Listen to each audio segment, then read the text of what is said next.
Candidat proposé par le président de la République pour occuper les fonctions de président du conseil d'administration de l'ADEME en application de l'article 13 de la Constitution. Comme vous le savez, cette nomination ne peut intervenir qu'après l'audition de la personne pressentie devant les commissions compétentes à la fois de l'Assemblée nationale et du Sénat. Auditions qui doivent être suivies d'un vote. Je rappelle que cette nomination ne pourra être effective et intervenir que si l'addition des votes négatifs de chaque commission représentait au moins les 3/5 des suffrages exprimés dans les deux commissions. Cette audition est publique, elle est ouverte à la presse et retransmise sur le site du Sénat. À l'issue, nous procéderons au vote à bulletin secret. Je rappelle qu'il ne peut y avoir de délégation de vote et que le dépouillement doit être effectué simultanément à l'Assemblée nationale et au Sénat. À cet égard, je précise que l'Assemblée nationale procédera à votre audition un peu plus tard dans la matinée. Monsieur Ravignon, vous avez déjà été entendu par notre commission le 14 décembre dernier au titre de l'article 13 de la Constitution. À l'époque, nous n'imaginions pas devoir vous entendre une nouvelle fois, puis vous non plus, je ne pensais pas que vous allez vous retrouver là, sur ce fondement dans des délais aussi resserrés. Nous avons donc interrogé le gouvernement pourquoi cette procédure ubuesque, qui nous a été expliqué que vous terminez, et c'est très clair, que vous terminez le mandat de 5 ans de votre prédécesseur, Monsieur Leroy, mandat qui a terminé le 28 février dernier, et que cette nouvelle candidature correspond à un nouveau cycle de 5 ans, en lien avec la nomination par un décret du 3 mars dernier du nouveau conseil d'administration de l'ADEME. Le gouvernement a donc estimé nécessaire que des commissions compétentes se prononcent à nouveau pour vous autoriser à exercer votre mandat de président du conseil d'administration. Nous ne contestons pas ce raisonnement juridique. Pourquoi le gouvernement n'a-t-il pas attendu le printemps pour soumettre une seule fois votre candidature au Parlement? Vous auriez pu terminer le mandat de M. Leroy en tant que président par intérim. Permettez-moi de relayer ce matin le mécontentement de notre commission devant une telle légèreté, devant une telle impréparation dont vous n'êtes pas du tout, au demeurant, responsable. C'est pourquoi, après avoir laissé brièvement la parole, nous procédons immédiatement au vote sur votre candidature. Donc, je vous laisse la parole et on a décidé, on votera directement après votre intervention. Voilà, Monsieur le Président, je vous donne la parole. Merci, Monsieur le Président, Mesdames et Messieurs les sénateurs. Alors, je ne vous cache pas, effectivement, partager un peu la surprise qui était la vôtre. Pour autant, cette surprise passée, je dois constater qu'elle exauce mon souhait de revenir régulièrement devant votre commission, rendre compte de l'action qui serait la mienne comme président de l'ADEME. Et puis, par ailleurs, eh bien, je crois que c'est d'assez bonne loi qu'à l'issue d'une période d'essai, on passe un entretien pour savoir si on est maintenu dans ses fonctions ou pas. C'est à peu près à cette durée que correspond la période que je viens de passer.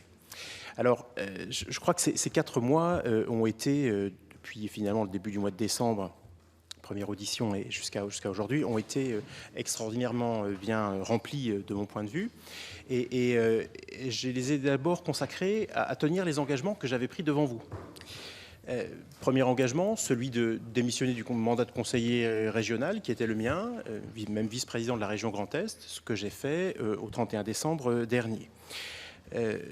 La question avait été soulevée lors de les débats, et tout à fait légitimement, de savoir comment s'articulerait l'exercice de la présidence de l'ADEME avec les démarches éventuelles des 2 collectivités dont je reste l'exécutif, la mairie de Charleville-Mézières et Ardennes Métropole. Ce sujet a été traité de manière tout à fait symétrique et parallèle, à part une délibération du conseil d'administration de l'ADEME qui m'interdit formellement et organise les choses pour que je ne puisse connaître jamais des affaires concernant Charleville-Mézières et Ardennes Métropole dans ma vie de président de l'ADEME. Et à l'inverse, j'ai fait délibérer les 2 collectivités dont je suis l'exécutif pour organiser de la même manière le déport et prévenir ainsi toute forme de conflit d'intérêts entre l'ADEME et ces 2 collectivités. La question avait naturellement été évoquée aussi, puisque proposais, je souhaitais, en expliquant que le fait de pouvoir être en même temps président et élu local permettrait, je pense, d'être un meilleur président de l'ADEME. La question avait été évoquée de la limitation du cumul, entre guillemets, des indemnités. Et sur ce sujet, j'avais été très clair que je souhaitais effectivement renoncer à mes indemnités d'élu Alors, cela a été fait, si ce n'est que la loi m'interdit formellement, comme vous le savez très certainement, de mettre à zéro l'indemnité de maire ou de président d'une intercommunalité. Elle a donc été abaissée au maximum, au niveau plancher, qui est celui en fait du premier adjoint ou du premier vice-président. Et conformément à mon engagement, eh bien, je reverse l'indemnité perçue malgré tout, dans un cas au Centre communal d'action sociale de Charleville-Mézières et dans l'autre, pour l'autre à l'association départementale des Restos du Cœur. J'ai prolongement aussi une réflexion et un débat qui était intervenu sur la rémunération du président de l'ADEME, où je m'étais étonné moi-même du niveau de cette rémunération, trouvant qu'il était probablement de mauvaise administration qu'un président d'opérateur puisse être rémunéré au-delà de ce que ses ministres de tutelle perçoivent. J'ai là encore mis les actes en conformité avec les déclarations, puisque j'ai sollicité et obtenu, comme quoi parfois la direction du budget peut accéder à nos demandes, eh bien une réduction de 26% de ma rémunération qui est désormais ramenée effectivement en dessous. Ça fait un montant donc, de 125 000 euros brut, mais ça se trouve être effectivement donc, en dessous de la rémunération du brut annuel des ministres, et notamment des 3 ministres de tutelle, qui sont ceux du président de l'ADEME. Au-delà de ces éléments, j'avais surtout exprimé ici à la fois la conviction de l'utilité de rester élu local en même temps que président, mais surtout ma détermination à être pleinement président de l'ADEME.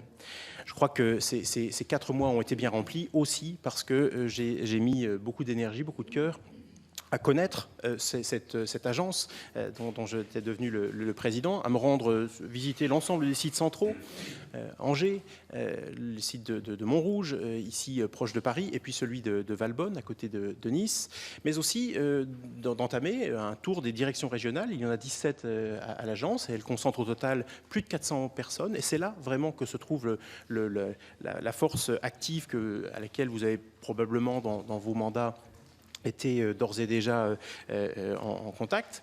Ce sont eux qui instruisent les dossiers, répondent aux élus ou aux entreprises. Et donc, cette direction régionale, eh bien, j'ai déjà eu l'occasion d'en rencontrer, de me déplacer, passer plusieurs jours dans 5 d'entre elles, dont La Réunion et Mayotte, dont je reviens puisque j'y étais toute la semaine passée. Je ne vais pas ici égrener l'ensemble des contacts, mais je peux dire que tant en interne qu'en externe, donc cette période a été très active et que de manière externe, eh bien, ce mandat m'a déjà donné l'occasion de répondre à un nombre assez important, 9 sollicitations en tout cas d'auditions parlementaires, dont 8 pour le seul Sénat. Donc merci de nous solliciter, de solliciter effectivement l'expertise de l'ADEME. Donc je suis venu très régulièrement ici répondre à vos questions dans des formats divers, parfois en vue de projets de loi, sur des propositions de loi, mais aussi dans le cadre de commissions d'enquête, encore très récemment sur la rénovation énergétique. Avec le recrutement qui vient de s'opérer d'une directrice générale déléguée, et je peux dire que c'est le format normal, classique de l'ADEME, d'avoir un président, directeur général et une direction générale déléguée.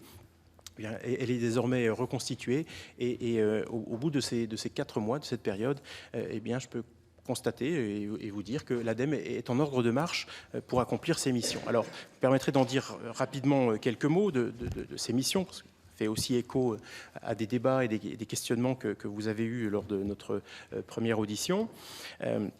D'abord, vous dire toute l'admiration que je conçois pour le travail qui est effectué par l'ADEME, qui est vraiment, je crois, au service de l'État, un formidable outil. Un formidable outil pour faire quoi ? Pour, je crois, faire connaître un certain nombre d'enjeux et doter le grand public d'un certain nombre d'outils, de concepts. On est l'agence de la transition écologique, mais je crois qu'on doit surtout être l'agence des solutions pour la transition écologique. Et dans un certain nombre de domaines, eh bien, nous travaillons à offrir aux consommateurs, aux citoyens, les clés de compréhension des enjeux de la transition écologique. Ce sont des sujets complexes, des sujets difficiles, parfois nouveaux, et le rôle de l'ADEME me semble extrêmement important dans ce domaine. C'est par exemple dans ce domaine, et nous aurons peut-être l'occasion d'en reparler si ma candidature est confirmée, et bien que l'ADEME agit sur l'affichage environnemental ou travaille à fournir à l'ensemble des parties prenantes du débat sur la consigne les éléments de compréhension de ce sujet. Ensuite, il reviendra justement au gouvernement en lien avec les parties prenantes d'en décider. Le travail de l'ADEME, c'est aussi d'éclairer l'avenir et de formuler un certain nombre de propositions de prospective. C'est ce gros travail, peut-être que vous avez déjà vu et reçu et parcouru, qui s'appelle Transition 2050. Où nous essayons de montrer qu'il y a plusieurs manières de parvenir à l'objectif de neutralité carbone à l'horizon 2050, mais qu'elles ont des cohérences extraordinairement fortes et que dans tous les cas, elles passeront par un effort de sobriété important pour notre pays. Et nous nous efforçons de documenter ce sujet. Je veux dire que ce travail-là, il me semble extrêmement important et que je suis, moi, extrêmement engagé pour que ce travail il soit fait avec la plus grande objectivité, sans parti pris idéologique, ni dans un sens ni dans l'autre. Tout le monde voit bien effectivement ici à quoi je fais allusion. Parfois reprocher à l'ADEME une position anti-nucléaire. Je ne crois pas que ce soit le cas, et en tout état de cause, comme président, moi ce que je souhaite, c'est que l'ADEME ait surtout un positionnement qui soit le plus objectif possible, le plus objectivé, le plus assis et étayé par les données scientifiques, économiques et factuelles du moment dans lequel nous concevons ces trajectoires. Dernier sujet, l'accompagnement, et c'est là que nous sommes régulièrement au contact et des entreprises et des collectivités. Et je trouve que l'accompagnement auprès des collectivités est à la fois aujourd'hui, pour ce que je constate, non négligeable, mais qu'il mérite assurément d'être amplifié et réorienté. Je m'explique. On est là sur le sujet qui est, à mon avis, celui de l'ingénierie que les collectivités peuvent mobiliser pour réaliser cette transition écologique. Ça ne se fera pas tout seul. La plupart des collectivités rencontrent des difficultés justement pour appréhender ces sujets, trouver les compétences qui leur permettent d'organiser simplement leur politique, par exemple de réduction des déchets ou de mobilité durable. L'ADEME a aujourd'hui près de 780 personnes, postes, qu'elle finance directement dans les collectivités. Elle est, à ma connaissance, avec la NCT, la seule à procéder de cette manière, à intervenir par une subvention en fonctionnement auprès des collectivités pour financer des postes, généralement sur 3 ans, qui permettent effectivement la mise en place de politiques. C'est à la fois important, mais c'est, à mon sens, à l'échelle du nombre des collectivités de notre pays aujourd'hui, insuffisant. Et c'est, je pense aussi, le choix des collectivités qui peut interroger. Jusqu'à présent, l'ADEME a certainement travaillé excessivement avec les premiers de classe, avec ceux qui voulaient s'engager, sans, je crois, porter peut-être une attention suffisante à ceux qui collectivités en difficulté, pauvres, peu dotées de moyens, tout en voulant s'engager, n'en avaient pas le début du commencement des moyens humains. Et donc, je crois qu'il y a une réorientation à opérer là pour que l'ingénierie qu'apporte l'ADEME et qu'elle peut apporter, vous voyez que 700 ou 80 postes, ça n'est pas mince, mais je pense qu'il nous faut aller au-delà et surtout diriger cet effort encore davantage vers les collectivités qui en ont le plus besoin. Je terminerai par juste deux accentuations, me semble-t-il, qui me paraissent nécessaires aujourd'hui. L'ADEME renégocie cette année son contrat d'objectifs et de performance avec l'État. Ça sera l'occasion de mettre au clair notre feuille de route stratégique pour 4 ans, mais aussi les moyens qui devraient nous être alloués. Et il y a sur ce sujet, il y aura matière à discuter, car je considère aujourd'hui qu'après avoir fait ce premier tour d'horizon, qu'il y a besoin de renforcer les moyens de l'ADEME pour lui permettre de mieux assumer ses missions. Mais donc, dans le cadre de ce contrat d'objectifs et de performance, nous allons discuter des orientations. Il y en a 2 qui me paraissent d'importance et qui sont en germe aujourd'hui, mais qui doivent être affirmées. Le premier, c'est la question de la souveraineté.